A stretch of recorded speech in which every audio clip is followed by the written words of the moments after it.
ఆ పరమాత్ముడు ఎక్కడో లేడు, మీ కళ్ళ ముందు పెరిగే పచ్చని చెట్టులో ఉన్నాడు. అదే అతని రూపం. గలగల పారే నదిలో ఉన్నాడు. ఆ శబ్దమే అతను మనకిచ్చే మంత్రం. మీరు పీల్చే స్వచ్ఛమైన గాలిలోనూ ఉన్నాడు.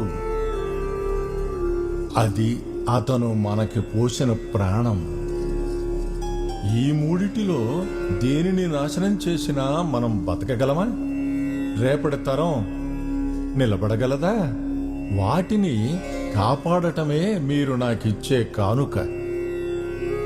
ఈ ప్రకృతే పంచభూత స్వరూపం, ఆ పరమాత్ముని నిజమైన రూపం.